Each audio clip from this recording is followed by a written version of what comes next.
தினம் ஒரு ஜெபம் என்கிற ஜெப வேலைக்கு நேராக இயேசு கிறிஸ்துவின் நாமத்தினாலே உங்களை வாழ்த்தி வரவேற்கிறேன். இன்றைய நாளுக்குரிய வசனம் சங்கீதங்களின் புஸ்தகம் 149வது சங்கீதம் வசனம் 8. அவர்கள் வாயில் கர்த்தரை உயர்த்தும் துதியும் அவர்கள் கையில் இருபுறமும் கருக்குள்ள பட்டயமும் இருக்கும். நாம் யாவரும் கண்களை மூடி தேவனை நோக்கி ஜெபிப்போம். எங்களை நேசிக்கிறதான நல்ல தகப்பனே, இந்த நாளுக்காக ஸ்தோத்திரம். கர்த்தர் கொடுத்த ஜீவனுள்ள வார்த்தைக்காக நன்றி செலுத்துகிறோம். இந்த காலை வேளையிலே நாங்கள் தேவனை துதிக்கிறோம் சுவாமி, ஆராதிக்கிறோம். ஆமாண்டவரே, உமக்கு ஸ்தோத்திரம். எங்களுடைய வாயிலே தேவனை துதிக்கும் துதியினாலே இந்த நாள் முழுவதும் நாங்கள் நிரப்பப்பட்டவர்களாய் காணப்பட கர்த்தர் உதவி செய்யுங்க.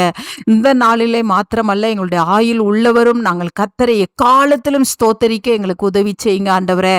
கர்த்தரை உயர்த்தும் பொழுது, கர்த்தரை ஸ்தோத்தரிக்கும் பொழுது ஆண்டவரே, அப்பா, எல்லா பிரச்சனைகளும் ஆண்டவரே அது விலகி போகும் ஆண்டவரே. எல்லா பாடுகளும் அது தானாய் அகன்று போகும் ஆண்டவரே. கட்டுகள் அவிழ்க்கப்படும் சுவாமி.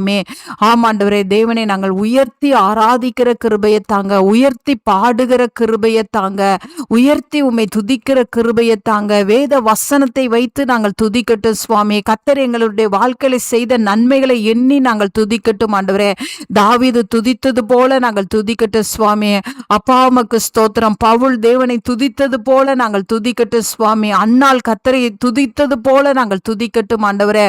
ஒவ்வொருடைய வாயிலும் தேவனை துதிக்கிற துதிய கர்த்தர் அளவில்லாமல் இன்றைக்கு தாங்க சுவாமி.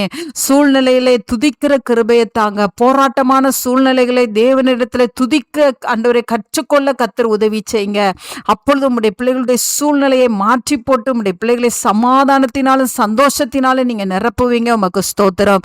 கர்த்தர் அந்த நல்ல கிருபையை ஊற்றுகிறபடினால் நன்றி. இயேசுவின் மூலம் ஜெபிக்கிறேன் நல்ல பிதாவே. ஆமேன், ஆமேன். தேவனுக்கே மகிமை உண்டாவதாக. கிறிஸ்துவுக்குள் பிரியமான உங்கள் யாவரையும் இந்த அறிவிப்பின் வாயிலாக சந்திப்பதில் எங்களுக்கு மிகுந்த மகிழ்ச்சி. ஒவ்வொரு வருடமும் சுதந்திர தினத்தன்று இணையதளம் வாயிலாக நம்முடைய தேசத்திற்காக சிறப்பு ஜெபம் நடைபெறுவது நீங்கள் யாவரும் அறிந்ததே. அவ்வாறு இவ்வருடமும் வெள்ளிக்கிழமை காலை 10 மணி முதல் 12:30 மணி வரை சுதந்திர தினத்தன்று தேசத்திற்காக சிறப்பு ஜெபம் நடைபெறும். தேசத்திற்காக ஜெபிக்க வாஞ்சியுள்ள தேவ பிள்ளைகள் எங்களை தொடர்பு கொண்டால் உங்களுக்கு கூகுள் மீட் லிங்க் வாட்ஸ்அப் மூலம் அனுப்பப்படும். நம்முடைய தேசத்தின் எழுப்புதலுக்காக, திருச்சபைகளுக்காக, சமுதாயத்தின் நிலவும் மோசங்கள் விலக, நம் தேசம் இயேசு மகாராஜாவின் ரகசிய வருகைக்கு ஆயத்தப்பட என பல ஜெப குறிப்புகளுக்காக வேதாகமத்தின் அடிப்படையில் பாரத்தோடு ஜெபிப்போம். நீங்கள் மனம் பொருந்தி செவி கொடுத்தால் தேசத்தின் நன்மையை புசிப்பீர்கள் என்ற வேத வாக்கியத்திற்கிணங்க வரும் நாட்களில் நம் இந்திய தேசத்தில் பெரிய காரியங்களை காண்பது நிச்சயம். ஆமேன்.